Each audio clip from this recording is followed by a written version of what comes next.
एक समय की बात है, एक छोटे से गांव में एक गरीब ब्राह्मण रहता था। वह बहुत ही ईमानदार और सच्चा था, लेकिन उसकी आर्थिक स्थिति बहुत खराब थी। वह अपने परिवार के लिए 2 वक्त की रोटी भी नहीं जुटा पाता था।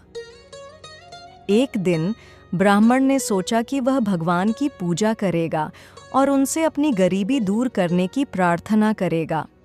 वह भगवान की पूजा करने के लिए एक पंडित के पास गया और उनसे पूछा, पंडित जी, मैं भगवान की पूजा करना चाहता हूँ, लेकिन मुझे नहीं पता कि कैसे करूँ। तभी पंडित जी ने कहा, देखो, भगवान की पूजा करने के लिए तुम्हें सबसे बड़ा स्वार्थी बनना होगा।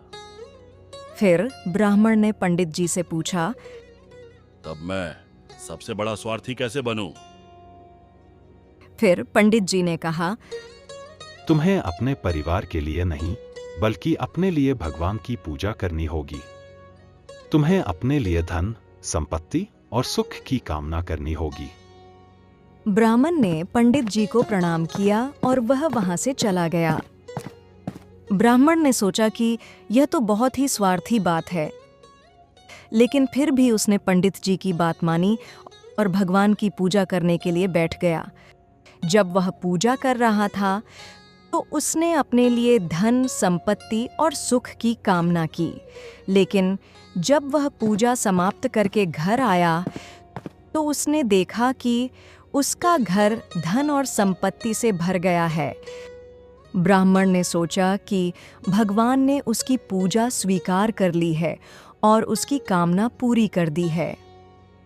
लेकिन जब वह अपने परिवार के साथ खुशी से रहने लगा तो उसने महसूस किया कि उसका स्वार्थी होना ही वास्तव में उसके परिवार के लिए अच्छा था।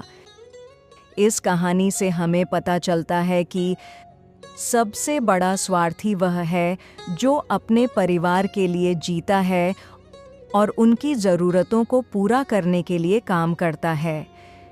जब हम अपने परिवार के लिए काम करते हैं तो हम वास्तव में अपने लिए भी काम कर रहे होते हैं।